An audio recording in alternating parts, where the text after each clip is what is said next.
Welcome back. All right, so this is the last Power Rankings of 2023. It's also the last Power Rankings where you'll see a Christmas tree behind the board.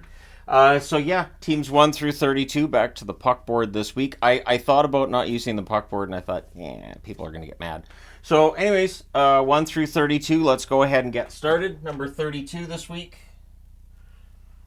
back down to 32 for San Jose. So they dropped one spot from last week. They're on, I think it's a 7-game losing streak right now for the San Jose Sharks.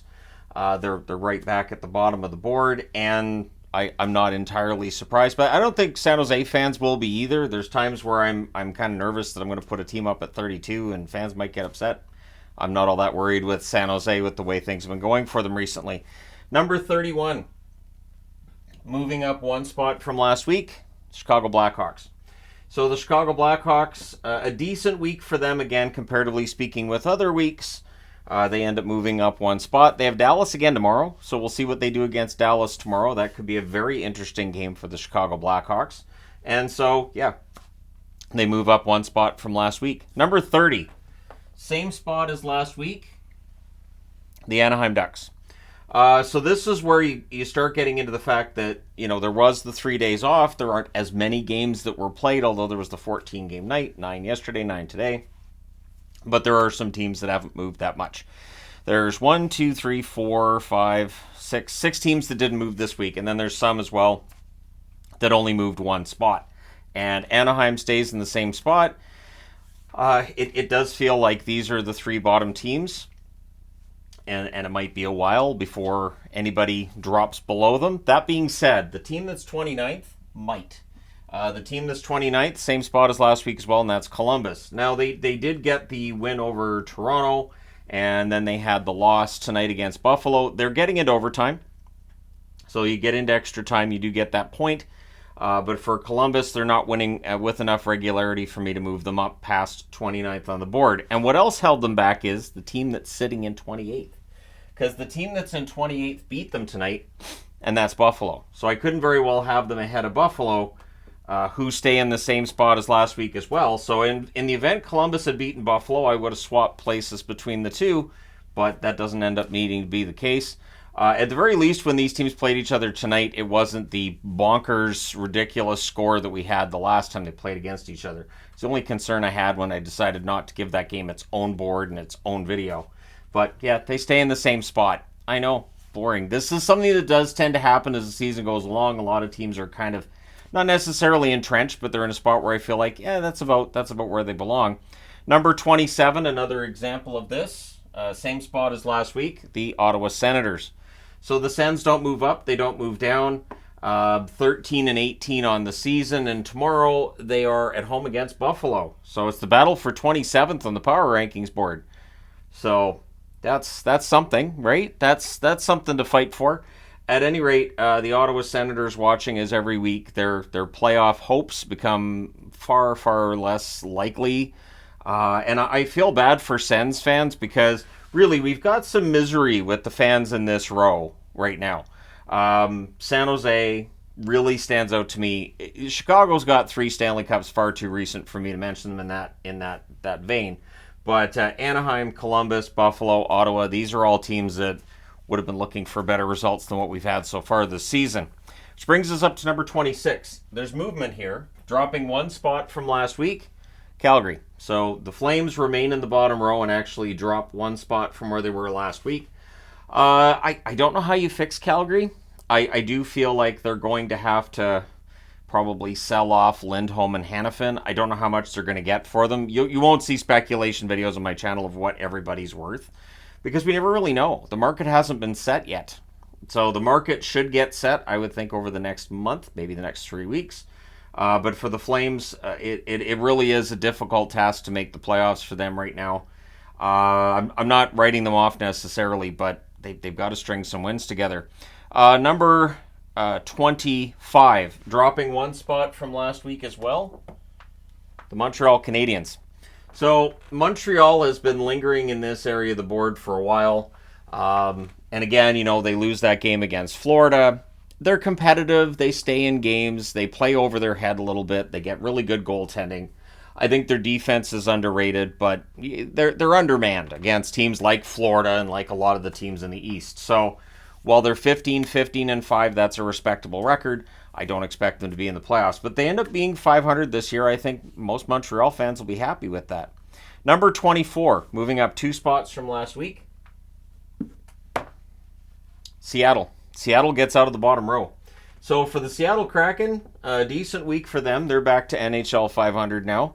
And it does feel like things are starting to turn around. It's not too late in the season for things to turn around, especially in the West where there's definitely at least one wild card spot that should be open. But yeah, Seattle's got to win a bunch of games now, and they got to keep in mind that other teams they're trying to chase have played fewer games, so that makes things a little trickier. But all you can do is go out there and try to win your games. And again, things seem to be getting better. Drieger had a good start.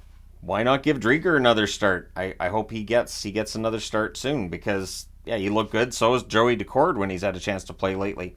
Number 23, dropping 1 spot from last week, Detroit Red Wings. So Detroit, I do think this is probably the lowest they're going to get, and I would not be surprised to see them move up the board starting this coming week.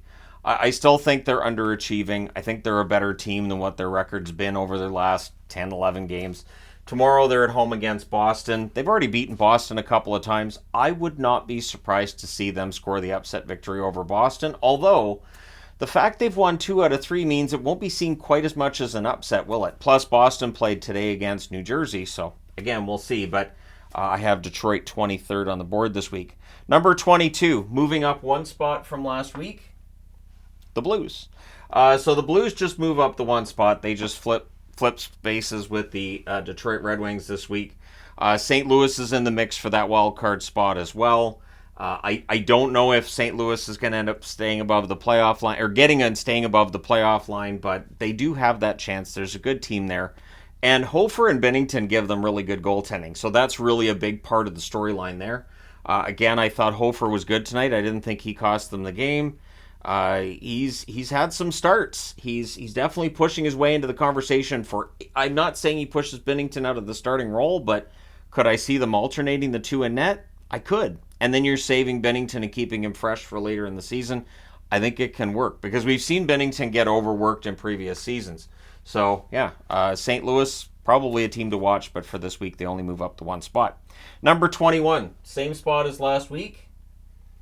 Minnesota Wild. The Minnesota Wild, also a team that's sitting below the playoffs. What's interesting, too, is like yesterday we had the 9 games, and I noticed I think it was 3 of them that went to extra time. And in that moment I realized when I'm doing the power rankings, like because only 6 teams had regulation losses, that means 12 of them got points. So I think that's sometimes where things happen with power rankings. People go, well, my team got a point here and they got a point here, and so I think at times that happens, and it can also mean that it's tougher to move up the board. So Minnesota, who have played well, I felt like with the results so far coming out of the Christmas break, I wasn't able to move them up, and I did not move them down, obviously, either, based on that loss against Winnipeg today.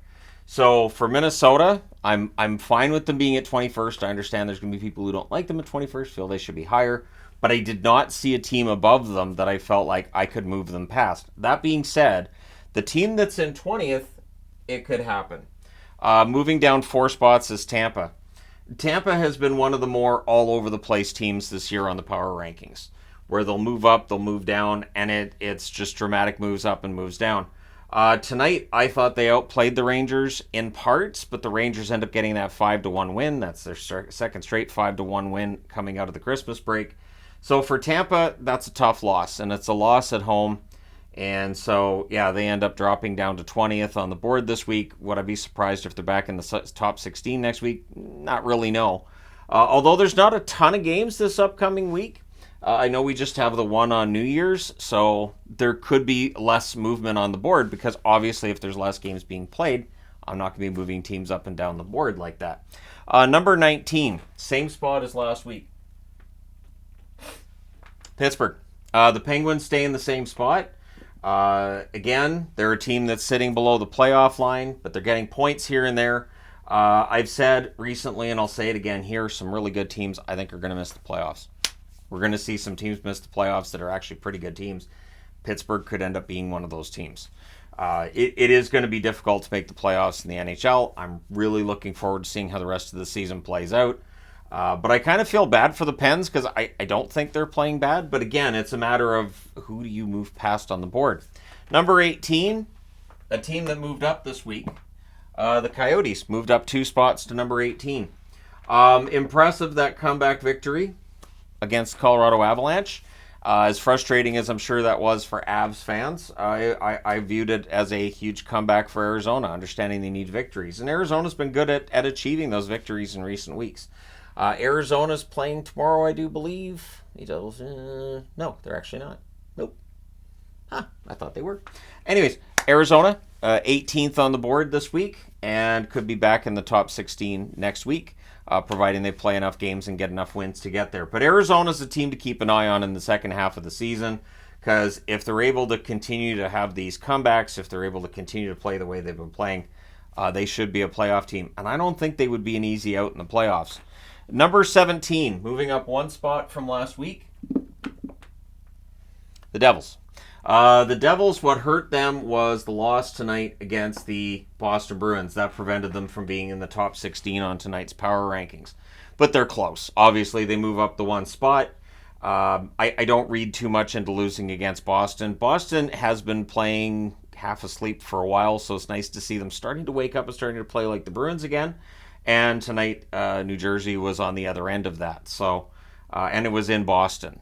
So, yeah, Bruins really needed that, and so I didn't really penalize New Jersey, but obviously they don't move up into the top 16 as a result either.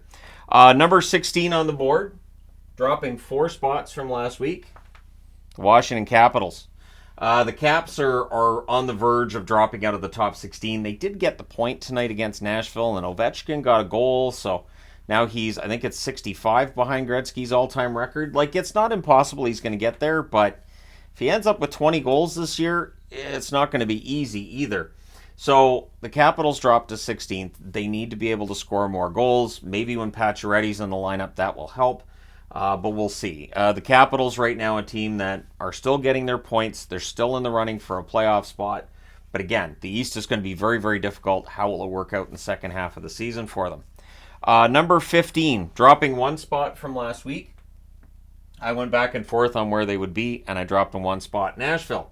Nashville's had up and down results. Obviously, there was the 13 seconds against Dallas that, wasn't all that flattering to Nashville.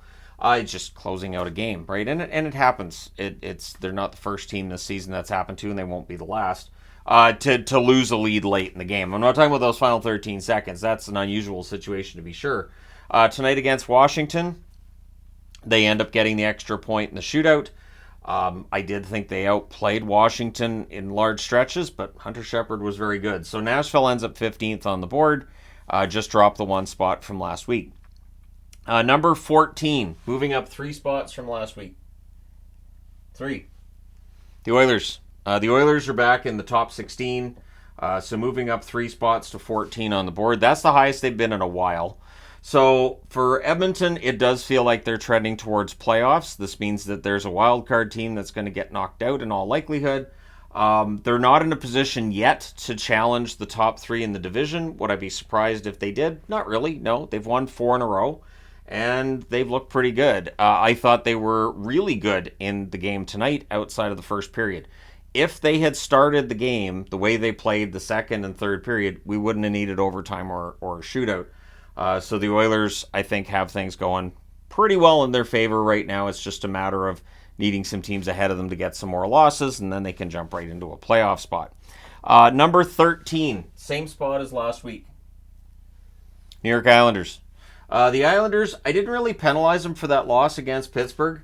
And, there's back and forth results with them. Like they lay an egg against Pittsburgh, then they had a great night the next night out. So really, with the Islanders, I feel like 13th's the right spot for them right now.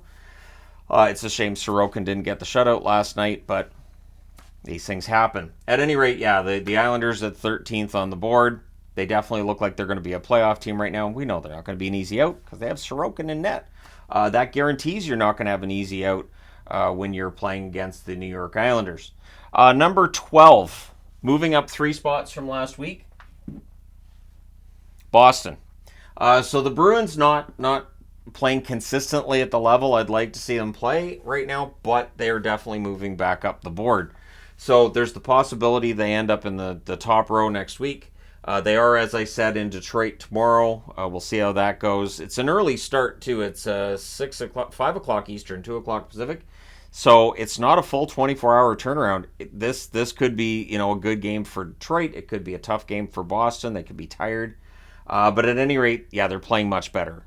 Seeing them against New Jersey tonight, it was kind of like I thought, okay, now Boston's playing like Boston. So we'll see if it continues. Number 11, dropping 6 spots from last week. Yeah, 6. Toronto. The Leafs, they're going through some things. And the interesting thing, too, is that I don't like bumping them down based on the Columbus game necessarily because they outplayed Columbus. But the thing is, like, Samsonov didn't have a good game, but the fact that Samsonov didn't have a good game and they still have to keep him as one of their top 2 goaltenders, that's not fantastic. So you just adjust that a little bit. There we go. There we go. Better. See? You just have to make sure it's not reflecting that light over there. So a light over there makes sure that I'm lit up so it doesn't look all ghoulish in here, but it can hit the boards. That's why the board is always angled the way that it is for reviews and previews, because otherwise you have that light right in the middle of the board, and then people are, "You stupid hockey guy can't turn his board." Turn your lights off, and then your videos are too dark. Turn your lights on. But yeah, number 11's Toronto this week. Rough go. And until the goalie situation's fixed, I think Toronto's in a little bit of trouble right now. So we'll see how things go from here. They're not the only team in the league with a goalie issue, which brings me to number 10. Number 10 on the board this week is Carolina, the team that beat Toronto tonight. So Carolina moves up 1 spot from last week. I do think that sending Ronta down was the right move. Calling Ronta up was the right move too, and he does get a victory. I know there's still Canes fans that aren't necessarily sold on him. I really think at this point the goalie market is probably too expensive. So you just go with Kochetkov. You give Ronta starts. If you need to send him down to the AHL every now and then, you do.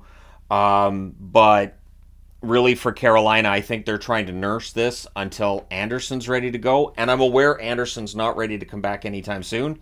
But that might be where they're at, because the asking price from teams like Detroit and Montreal for their goaltenders apparently is very high. Number 9, moving down 2 spots from last week, Dallas. So Dallas drops out of the top row. The Stars, some inconsistency in their results.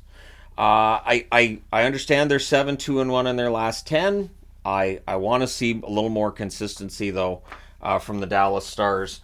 That full 60 minutes would be nice. So tomorrow night, they're at home against Chicago for the 2nd game in a row. Let's see if they can close that out with a little more oomph. Let's see if they can play that full 60 minutes and not take their foot off the gas, which I think they did against Chicago a little bit. Understandable, it's a trap game. That's how trap games work, but we'll see if they have a good game tomorrow or if Chicago can pull off an upset, because Chicago's capable of that. They have that Bedard kid. He's pretty good. Number 8. Moving up 1 spot from last week. I didn't think they'd stay out of the top row for long, and that's Colorado. So Colorado moves up the 1 spot. They did lose the 4-goal lead against the Arizona Coyotes, but then they got a gutsy win over St. Louis after that. So they're still getting points. They got wins there, or they got the win there over St. Louis, and I think Colorado's playing well enough. I'm going to go ahead and have them in the top row. We'll see how this week goes and see whether or not they move up or move down next week. The first power rankings of 2024, won't that be exciting? I can't wait till I accidentally write 2023 in the title of every video for the next 2 weeks. It usually takes me a while before I realize the calendar's changed. It's part of getting older, I think.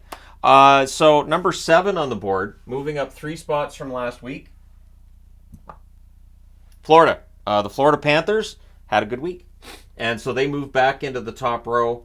Their win-loss record is excellent. They are absolutely breathing down the necks of Boston for first place in that division. I would not be surprised to see them pass Boston at some point. Even if Boston's playing well, I think Florida, probably from top to bottom, when you look at the team, a little bit better, man for man, as opposed to the Boston Bruins. So we'll see how that all turns out. But yeah, Florida's back in the top row. Kudos to Florida. Number 6, moving up 2 spots from last week, The Flyers. So the Flyers are about the highest they've been in, I want to say, 3 years. Now, when there was the NHL pause in March of 2020, the Flyers were number one on the power rankings board then. So that's how I know this isn't the highest they've been. But I think it's the highest they've been since then. They look really good. Their defense is excellent. They're getting yeoman's work out of Couturier. Farabee looks good. Tippett's been good in the last little while here. Good road trip. They've had, I think it's a 9-game point streak on the road. And I do believe they have the best record in the NHL since November the 1st. So, yeah, Philadelphia's earned their way. They've crept their way up the board. They've moved up 7 spots in the last 2 weeks. That's pretty good. That's not bad, especially when you're getting into this part of the board. It should be more difficult to move up the way that Philadelphia is. So they may very well find themselves in the top 5 next week. Number 5, LA Kings. So the Kings drop 1 spot from last week.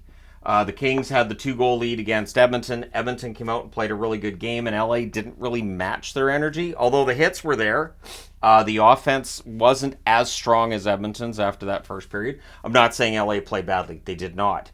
But Edmonton was just that little bit better.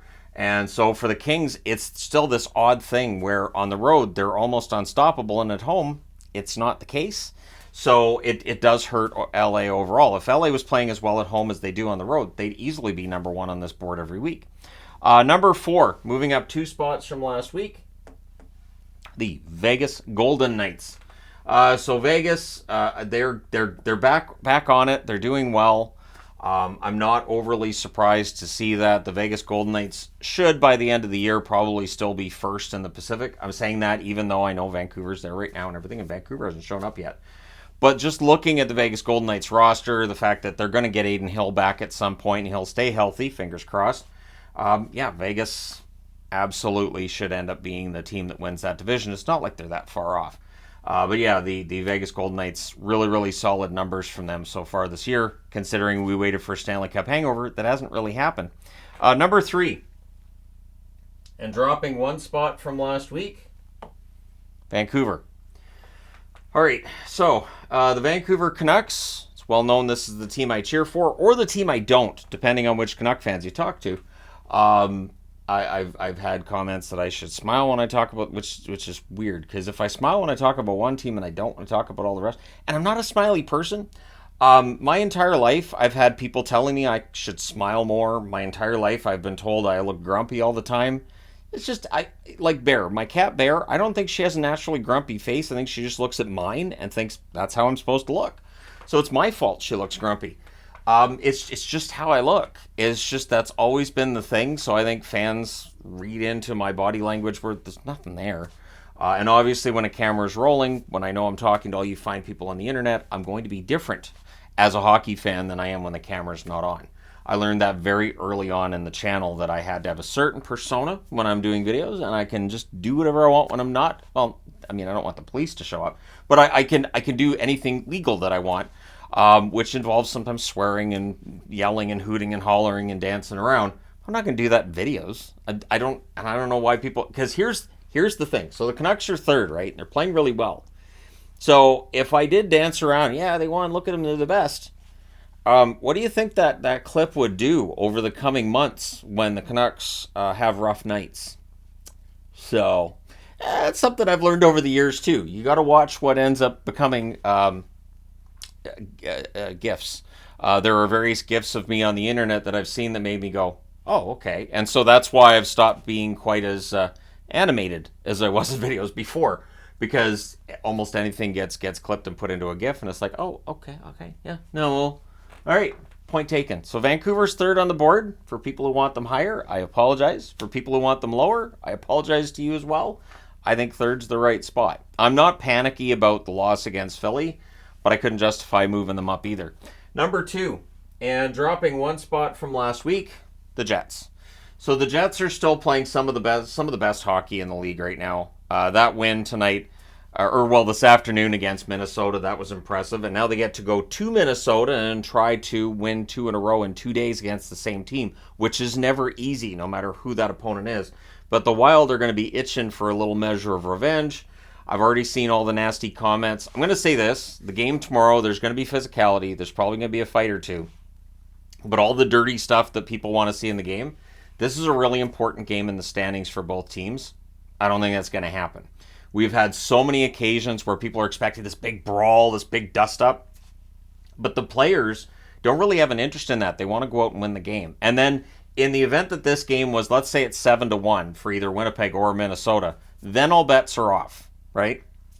But if this game's close, do you really want to go out there and take a retaliation penalty for something that happened today in tomorrow's game and cost your team the game? I don't think so. So number one on this week's power rankings, they're back. The New York Rangers looking good, and when they don't look good, they still win by a lopsided score of 5-1. I'm not saying they look bad against the Tampa Bay Lightning. They didn't. Once they had that lead, they were quite good. And Shesterkin is playing really, really well. There was a comment I saw on the channel about how, Igor's not playing very well. The overachieving, underachieving video I did, and I had to answer that with, actually, Igor's played really well the last few weeks. His overall numbers, below what might be expected, but don't look now. Igor started to pick up his game. So while it feels like Jonathan Quick, some of his recent starts haven't been as good as they were early in the season, well, Igor's picking up the slack. So, and even still, even slack, this team's still, 25-9-1? It's insane. Absolutely insane. The Rangers continue to be a bit of a wagon in the National Hockey League, but there you go. They're number one. Let me know your thoughts in the comments section below, as always. Don't forget to hit like and subscribe if you haven't done so already. You guys got to let me know who I hate this week, because every week it's somebody else. I honestly never know which team people are going to get mad about where they were at. And it's usually a different team every week. So anyway, there you go. Thank you guys so much for all your support. It means a lot. I hope you have a wonderful new year. Whatever you're doing, whether it's sitting at home tomorrow and just doing nothing, or going to bed at 8 o'clock and saying, to heck with it, it's just another night. Maybe you have to go to work on New Year's Day. There's plenty of people that have to do that. Whatever you're doing over the next week, I hope you have an amazing start to the year 2024, and I look forward to reporting on the hockey when we get there. We have, of course, the Winter Classic on the 1st. That should be fun. It's the only game on. And, so that should be an entertaining game. So let me know your thoughts. Thank you guys so much for all your support. It means a lot. This is always my best performing video of the week. So thank you guys so much for viewing and for weighing in on everything. It does mean a lot. It is appreciated. And I will talk to you again soon.